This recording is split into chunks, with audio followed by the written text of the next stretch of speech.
بسم اللہ الرحمن الرحیم 28 اپریل 2014۔ اس وقت میں مسیح اور امت مسیح کے بارے میں کچھ بات عرض کرنا چاہتا ہوں۔ مسلمانوں میں حضرت مسیح کا کافی چرچا رہا ہے، کافی کتابوں میں لکھا گیا ہے، لیکن زیادہ تر ایسی باتوں کا چرچا ہے جس میں کوئی سبق نہیں ہوتا ہمارے لیے۔ مثلا کوئی یہ ثابت کرتا ہے کہ حضرت مسیح کے مقابلے میں حضرت محمد زیادہ افضل تھے، کوئی یہ ثابت کرتا ہے کہ حضرت مسیح نے پیشین گوئیاں کی رسول اللہ کے بارے میں،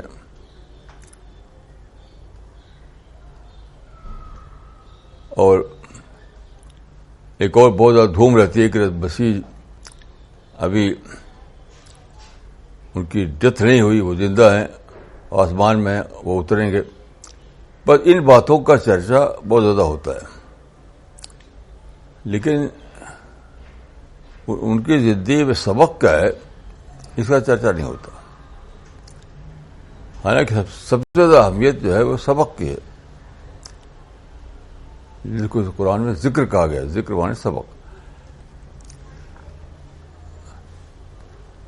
ایک تو یہ دیکھیے کہ حضرت مسیح کا ذکر، یعنی عیسیٰ اور مسیح دونوں کو ملا کر قرآن میں 36 بار آیا ہے، 36 بار، جبکہ محمد اور احمد دونوں ملا کر صرف 5 بار ذکر آیا ہے نام کے ساتھ۔ اس سے اندازہ ہوتا ہے کہ کوئی خاص سبق ہے حضرت مسیح کی زندگی میں جس کو ہمیں ڈھونڈنا چاہیے، جس سے نصیحت دینا چاہیے۔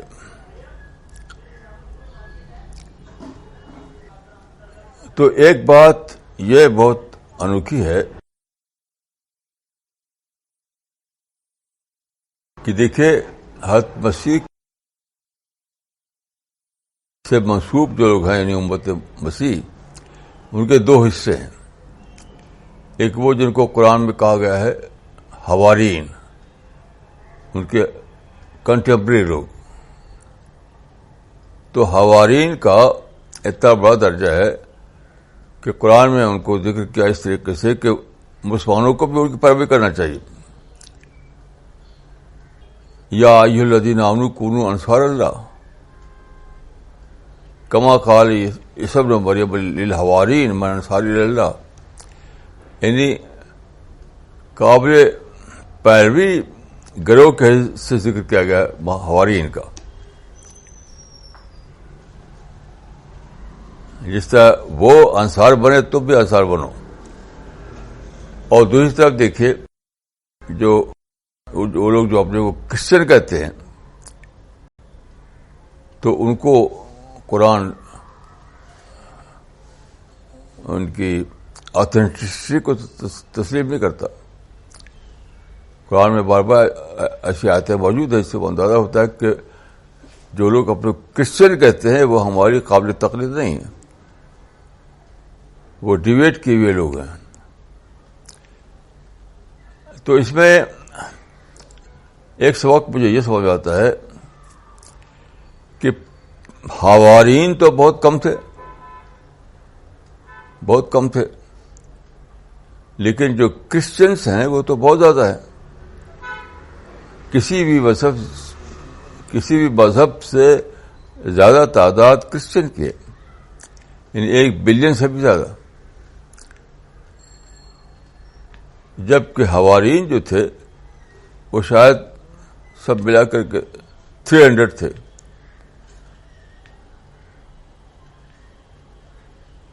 تو اس سے کیا ملا سبق؟ اسے سبق ملا کہ بھیڑ جو ہے وہ کوئی کرائٹیریا نہیں ہے سچائی کا۔ سچائی کا معیار بھیڑ نہیں ہے. ان اللہ کے نزدیک جو اہمیت ہے وہ کوالٹی کی ہے, کوانٹٹی کی نہیں ہے. جو کم لوگ ہیں ان کے بارے میں کہا گیا کہ تم بھی اسی طرح انصار بنو جیسے وہ انصار بنے, اور جو زیادہ لوگ ہیں ان کو تو ڈس آؤٹ کر دیا گیا.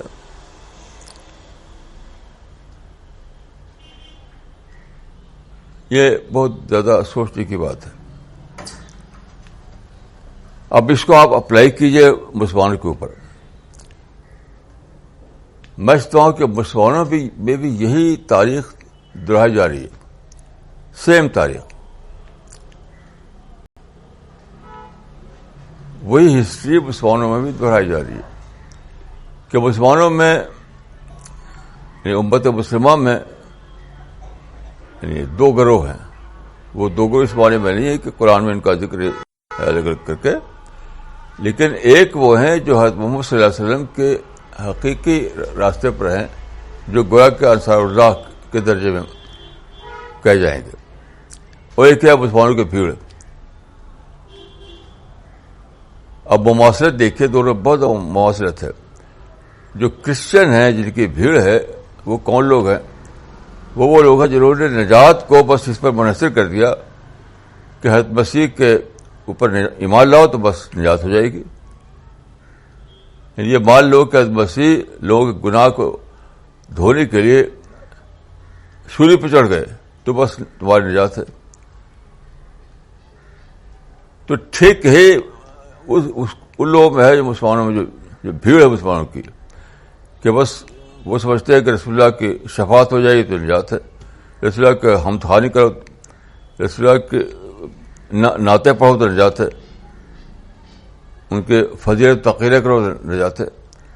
تو رسول اللہ کے شخصی نعت خوانی آپ کو افضل بتا کر تقریر کرنا اور آپ کے یہ سمجھنا کہ بس آپ کی شفاعت ہے کافی نجات کے لیے, یہ ٹھیک وہی چیز یہاں دہرائی جا رہی ہے جو کرسچن کے یہاں ہے. تو کتنی بڑی مواصلت ہے. تو یہ بھیڑ ہے, یہ بھیڑ اللہ کے ہاں کوئی معتبر بھیڑ نہیں ہے. جس طرح کرسچن کی بھیڑ معتبر نہیں ہے, اسی طرح سے مسلمانوں کی بھی بھیڑ معتبر نہیں, جو اسی طرح کے عقائد کو لے کر کے ایک یعنی اکثریت بنے ہوئے ہیں. معتبر وہ لوگ ہیں جو انصار اللہ ہوں, یعنی اللہ کے مشن کے لیے کھڑے ہوں. جو حوارین تھے حضرت مسیح کے, وہ حوارین اور انصار اللہ میں بہت زیادہ مماثلت ہے, یعنی مانوی. تو جو لوگ حضرت مسیح کے سچی تعلیم کو لے کر انصار اللہ بنے یعنی داعی بنے, حضرت مسیح کی سچی تعلیمات کو لے کر کے جو داعی بنے اور انہوں نے فلسطین کے اطراف میں پھیلایا اس کو جا کر کے, تو انصار اللہ اور حوارین کہے گئے. تو وہ ابھی بھی وہی تناسب رہے گا کہ امت مسلمہ میں تھوڑے سے لوگ ہوں گے جو انصار اللہ کا حکم میں ہوں گے. امت مسلمہ میں تھوڑے سے لوگ ہوں گے جو حوارین کی طرح انصار اللہ کے حکم میں ہوں گے, اور بھیڑ وہ ہوگی جو خود ساختہ عقائد کو لے کر کے نجات کا پرچار کریں گے کہ ہماری تو نجات ہو چکی ہے اور ہمارے پیغمبر نے ہمارے نجات کا ذمہ لے لیا ہے, بس وہ سب کو جنت داخل کر دیں گے.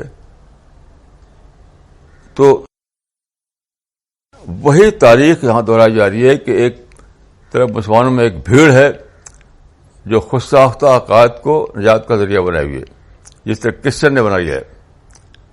جس طرح کرسچن نے خود ساختہ عقیدے کی بنیاد پر اپنی نجات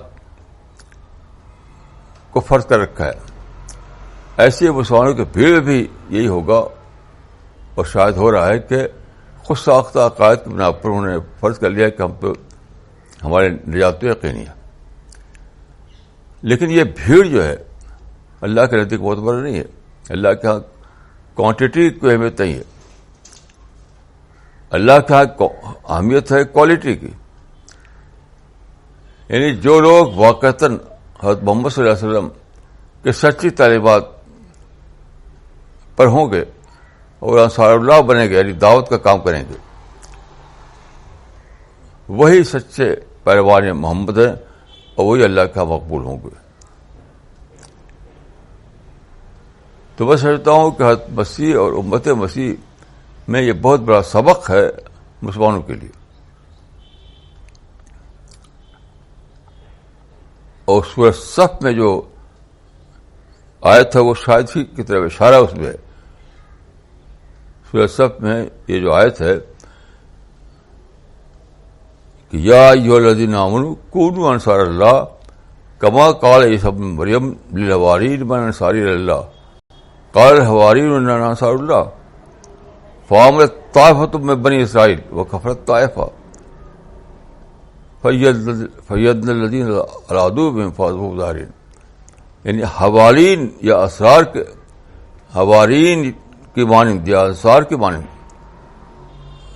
جو لوگ ہوں گے, چاہے وہ کم ہوں, ان کی تعداد کتنی کم ہو, لیکن حق پر وہی ہوں گے.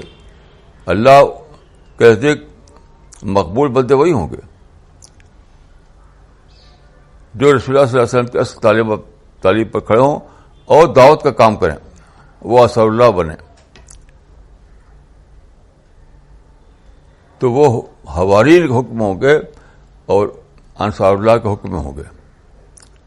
اور جو بھیڑ ہے وہ بھیڑ اللہ کے نزدیک معتبر نہیں ہے. تو یہ بڑی عجیب مواصلت ہے اور بڑا عجیب سبق ہے اس واقعے میں. تو یہ کہنا صحیح ہوگا کہ جو تاریخ بنی امت مسیح کی وہی تاریخ دہرائی جا رہی ہے امت محمد میں. جو تاریخ بنی امت مسیح میں وہی تاریخ دہرائی جا رہی امت محمد میں. اور جس طرح وہاں پر حوارین یا انصار جو تھے وہی اللہ کے مقبول بندے قرار پائے, اس طرح یہاں بھی ہوگا کہ جو اس پیٹرن کو اپنائیں گے, یعنی حوارین کا پیٹرن یا انصار اللہ کا پیٹرن, وہی مقبول بندے ہوں گے. اور جو خود ساختہ عقائد پر بھیڑ جمع کریں گے وہ مقبول بندے نہیں ہوں گے. تو میں سمجھتا ہوں کہ یہ بہت ہی آئی اوپنر ہے, چشم کشا ہے یہ واقعہ. اور بار بار جو ذکر کیا گیا ہے مسیح کا, امت مسیح کا قرآن میں, تو شاید اسی لیے کہ لوگ سوچیں, کیونکہ خامخواہ تو نہیں ہو سکتا. یعنی یہ جو بار بار ذکر ہوا ہے مسیح کا, امت مسیح کا قرآن میں, تو وہ بلا سبب نہیں ہو سکتا ہے. ضرور ہے کہ اس کا کوئی سبب ہو. سبب تو سب بات یہ ہے کہ نصیحت ہو. اللہ کے نزدیک سب سے بڑی چیز ہے کہ سب سے بڑی چیز نصیحت ہے. اپنی زندگی کے لیے نصیحت پکڑنا. تو اللہ تعالیٰ نے مسیح اور امت مسیح میں ہمارے لیے, یعنی مسلمانوں کے لیے ایک عملی سبق رکھ دیا, ایک عملی نصیحت, ایک عملی نمونہ, کہ اس نمونے کو لے کر ہم امت محمد کو جانچتے رہیں. اور میں سمجھتا ہوں کہ پوری طرح یہ اپلائی ہو رہی ہے تاریخ مسلمانوں کے اوپر. یہ جو تاریخ ہے پوری طرح دہرائی جا رہی ہے امت محمد کے اوپر, یا پوری طرح اپلائی ہو رہی ہے امت محمد کے اوپر. کچھ لوگ جو حقیقی معنوں میں محمد صلی اللہ علیہ وسلم کے پیرو بنیں گے اور آپ کے مشن کو لے کے کھڑے ہوں گے وہ انصار اللہ کہے جائیں گے. وہ بہت کم ہوں گے, وہ زیادہ نہیں ہوں گے وہ, لیکن مقبول وہی ہوں گے. اللہ کے مقبول بندے وہی ہوں گے. اور دوسری طرف امت محمد میں بھیڑ ہوگی, بھیڑ ہوگی, بھیڑ ہوگی. تو بھیڑ کس لیے ہوگی؟ وہاں جو وہاں ہوا وہی وہاں بھی ہوگا. مسیحیوں میں بھیڑ جو ہے کس لیے ہے؟ اس لیے کہ انہوں نے نجات کو بہت سستا نسخہ دریافت کیا. حضرت مسیح کے جس کو کہتے ہیں وہ اٹونمنٹ, یعنی حضرت مسیح کے بارے میں یہ عقیدہ مان لو کہ وہ ان لوگوں کے گناہ کا کفارہ بننے کے لیے صلیب پہ چڑھ گئے. تو بس یہ عقیدہ کافی ہے نجات کے لیے. ٹھیک ہے, یہ مسلمانوں میں آ گیا. ٹھیک ہے, یہ مان لو کہ رسول اللہ کی شفاعت سے نجات ہو جائے گی. یہ عقیدہ رکھو کہ رسول اللہ کی شفاعت سے نجات ہو جائے گی, بس نجات پکی ہے. اور اسی لیے مسلمان جو ہے بہت زیادہ بھڑکتے ہیں اگر کوئی گستاخی کر دے. میں نے گستاخی کا تصور میں نہیں مانتا اس کو.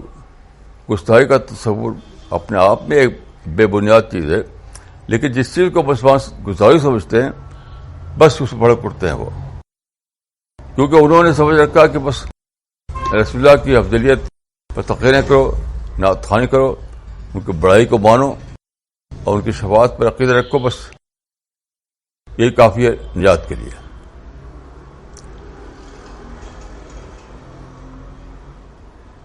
تو ایک اعتبار سے یہود مسلمانوں کے لیے نصیحت ہے, اور دوسرے اعتبار سے مسیحی مسلمانوں کی نصیحت ہے. یہ دو اہل کتاب کے دو بڑے گروہ, یعنی یہودی اور عیسائی, دونوں نصیحت, یعنی ایک نصیحت, یعنی ایک ہوتی ہے نیگیٹو نصیحت, ایک ہوتی ہے پازیٹو نصیحت. نصیحت دونوں قسم کی ہوتی ہے. تو دونوں کے یہاں نصیحت ہے, نیگیٹو بھی پازیٹو بھی. یعنی ایسا انہوں نے کیا تو تم مت کرنا, ایسا, یہ ہے نیگیٹو نصیحت. اور ایسا انہوں نے کیا تو تم کرنا, یہ ہوئی پازیٹو نصیحت. یعنی جن کو حوارین کہا جاتا ہے وہ ان میں ہماری پازیٹو نصیحت ہے, اور جو بھیڑ بنی بات کے زمانے میں وہ ہماری نیگیٹو نصیحت ہے.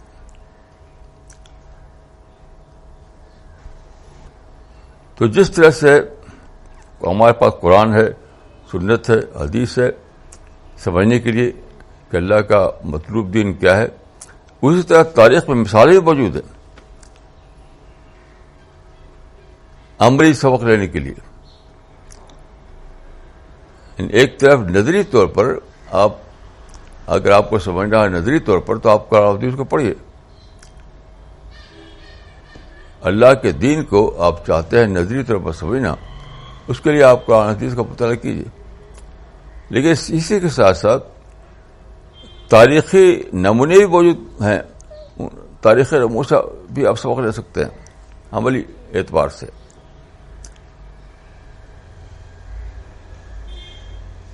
تو یہ سبق ہے امت مسیح کے ہاں کہ حضرت مسیح کی جو تعلیمات تھیں یہ حواری کا تھے. حواری وہ لوگ تھے جو خدا کو ایک مانتے تھے اور بالکل پیسفل انداز میں انہوں نے دعوت کا کام کیا حضرت مسیح کے مشورے کی روشنی میں.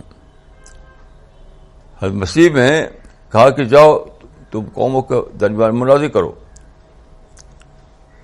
یہ خود حدیث میں آیا ہے اور بائبل میں بھی آیا ہے کہ حضرت مسیح کے تھوڑے سے لوگ تھے جن کو حوارین کہا گیا ہے, تو ان کو آپ نے کہا کہ تم فلسطین کے باہر جاؤ اور لوگوں کے درمیان منادی کرو. تو یہ لوگ منادی کرتے تھے توحید کی اور بالکل پیسفل انداز میں. تو یہ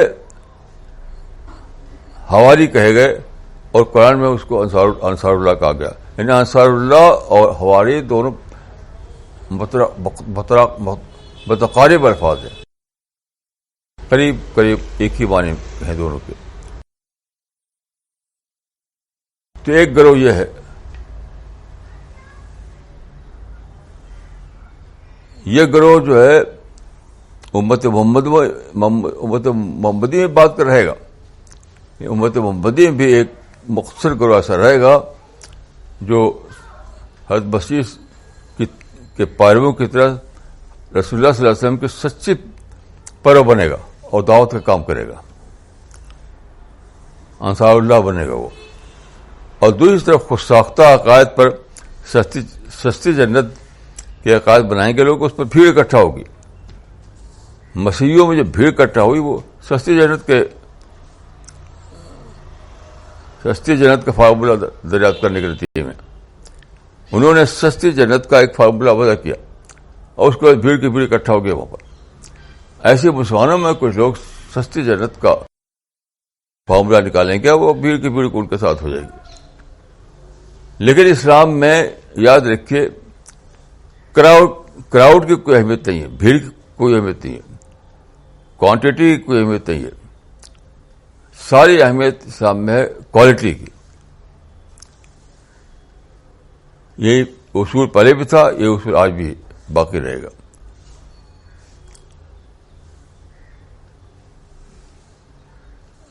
تو لوگ جو بحثیں نکالتے ہیں حضرت مسیح کو لے کر،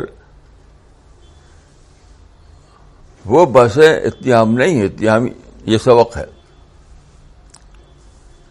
حضرت مسیح کو لے کر جو کتابیں لکھی گئی ہیں، بحثیں ہوتی ہیں، تو وہ بحثیں اتنی اہمیت نہیں ہیں، ان کی اتنی اہمیت نہیں ہے. لیکن یہ جو سبق ہے اس کی بہت اہمیت ہے کہ ہمیں یہ نہیں کرنا ہے کہ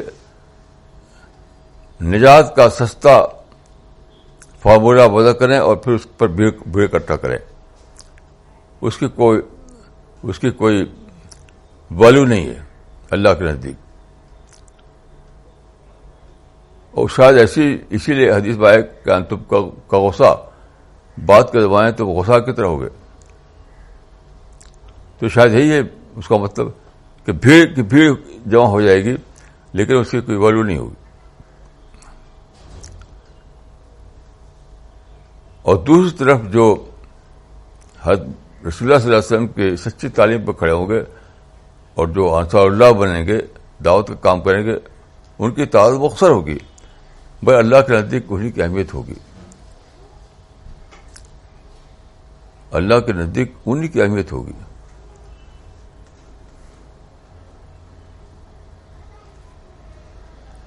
تو میں سمجھتا ہوں کہ یہ اللہ تعالیٰ نے جس طرح سے ہمارے لیے نظری اعتبار سے رہنمائی کا سامان کیا ہے قرآن سنت کی روشنی میں، قرآن سنت کی صورت میں، یعنی قرآن سنت کی صورت میں ہمارے لیے رہنمائی کا اعلیٰ انتظام کیا گیا ہے، مستعد انتظام. اسی طرح سے اللہ تعالیٰ نے تاریخ میں مثالیں قائم کر دی ہیں دونوں قسم کی، نفی یعنی نیگیٹو مثال بھی، پازیٹو مثال بھی،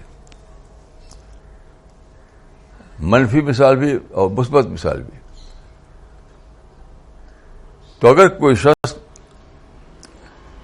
کھلے ذہن کے ساتھ، واقعی معنی میں کھلے ذہن کے ساتھ آبجیکٹو طور پر مطالعہ کرے گا تو اس کو سچائی کو پانے میں کوئی مشکل نہیں پیش آئے گی.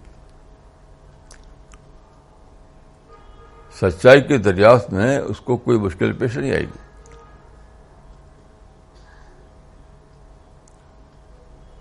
تو میں سمجھتا ہوں کہ اس پر بہت زیادہ ہمیں سوچنا چاہیے اور بہت زیادہ اس پر ہمیں غور کرنا چاہیے، کیونکہ اس میں ہمارے لیے بہت بڑی نصیحت ہے. اور جو لوگ اس سے نصیحت لیں گے وہ انشاءاللہ کبھی گمراہی میں مبتلا نہیں ہوں گے.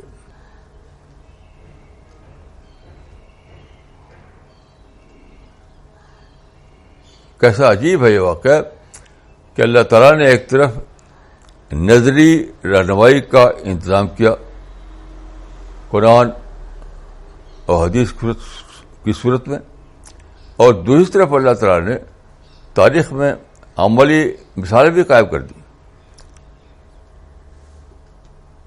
تاکہ کسی کو سمجھنے میں اور سچائی کو دریافت کرنے میں کوئی مشکل پیش نہ آئے. تو ساری اہمیت صرف ہے سنجیدگی کی, سنسیئرٹی کی. اگر آپ سنجیدہ ہیں, اگر آپ باقاعدہ جاننا چاہتے ہیں کہ سچائی کیا ہے, تو پھر آپ کو کوئی مشکل پیش نہیں آئے گی.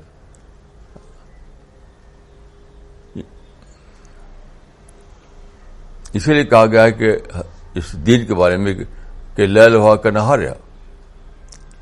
یہ جو حدیث میں آیا ہے کہ بیش تو بالحنیفیت سمحا لیل ہوا کا نہار ہے, اس دین کی راتیں بھی دن کی طرح روشن ہے. ان ساری باتوں کو لے کر کے یہ بات سمجھ میں آتی ہے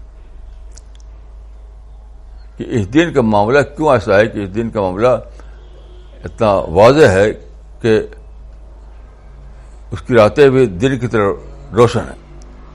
تو یہی ہے کہ ہر پہلو سے اللہ تعالیٰ نے ہمارے لیے رہنمائی کا سامان فراہم کر دیا ہے, نظری اعتبار سے بھی, عملی اعتبار سے بھی, دونوں اعتبار سے بھی. صرف ضرورت ہے سنجیدگی کی اور سچی تلاش کی, سچی اسپرٹ کی, کہ جو چیز ثابت ہو جائے اس کو ہم مان لیں.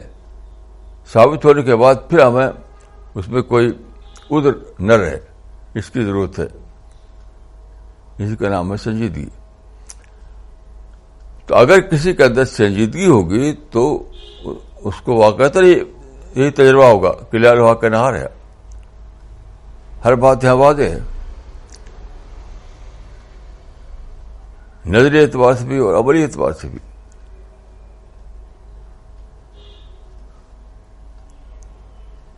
تو میں سمجھتا ہوں کہ ہمیں اس حقیقت کو جاننا چاہیے کہ اگر کہیں بھیڑ دکھائی دیتی ہے کہ نہ سمجھیں کہ بھیڑ ہے تو حق ہے. وہاں بھیڑ بذات خود حق کا معیار نہیں ہے. بھیڑ جو ہے اپنے آپ میں حق کا معیار نہیں ہے. آپ کو دیکھنا چاہیے کہ یہ بھیڑ جو ہے کس بنیاد پر کھڑی ہوئی ہے, وہ کیا چیز ہے اس نے وہاں پر بھیڑ لوگوں نے لگا دیا بھیڑ, اس کو دیکھنا پڑے گا. خود بھیڑ میں بھیڑ چاہے کتنی زیادہ ہو, خود بھیڑ اپنے آپ میں سچائی کا معیار نہیں ہے. یہ بہت میں سمجھتا ہوں کہ یہ بہت بڑی نصیحت ہے اس میں کہ کبھی بھی بھیڑ کو سچائی کا معیار نہ سمجھو. جس طرح بات کے جو کرسچن ہیں ان کی بہت بڑی بھیڑ اکٹھا ہو گئی, لیکن وہ بھیڑ سچائی کا معیار نہیں ہے. ایسے مسلمانوں میں بھی بات کے زمانے میں بھیڑ اکٹھا ہو جائے کہیں تو اس کو بس سمجھنا کہ یہ سچائی پر کھڑی ہوئی ہے, بلکہ وہ کو جانچنا, ان کو قرآن سنت پر جانچنا, جو گائیڈنس دیا گیا ہے قرآن میں اس پر جانچنا. جب اس پر وہ اس جانچ پر پورے اترے تب سمجھو کہ سچائی ان کے ساتھ ہے. اور مزید یہ کہ اللہ کی نظر میں اہمیت جو ہے کوالٹی کی ہے, کوانٹٹی کی نہیں ہے. تو سورہ الصف میں یہ جو آیت ہے اس کا مطلب یہ ہے کہ اے مسلمانوں تم حواریین کی طرح انصار اللہ بنو. واضح طور پر اس کا مطلب نہیں کر رہا ہے, یہ مسلمانوں سے خطاب کیا گیا ہے اور یہ کہا جا رہا ہے کہ تم حواریین کی طرح انصار اللہ بنو. تو کتنی بڑی بات اس میں ہے سوچنے کی. اور اس کو ہم سوچیں گے تو نمونہ کیا ملتا ہے؟ نمونہ ملتا ہے کہ توحید کا پیغام بالکل پرم انداز میں. یہ ثابت ہے کہ حوارین جو تھے انتہائی پیسفل لوگ تھے, تشدد سے ان کا کوئی واسطہ نہیں تھا. تو توحید کا پیغام پیسفل انداز میں انہوں نے فلسطین کے باہر پھیلایا. تو میری دعا ہے کہ اللہ تعالیٰ مجھ کو اور آپ کو توفیق دے کہ ہم اس بات کو سمجھیں اور صحیح رہنمائی لے کر دنیا میں زندگی گزاریں. السلام علیکم ورحمۃ اللہ.